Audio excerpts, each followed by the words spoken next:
жаштардын талабы, элдин талабы. Жаштар келсин, тазалар келсин деп атат. Мен только жаштар менен иштешемин.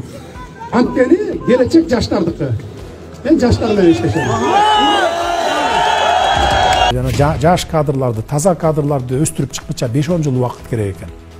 Ага чейин бирок бүгүн колубузда бар кадрларды колдонушубуз керек. Алардын тажрыйбасын колдонушубуз керек мамлекетке.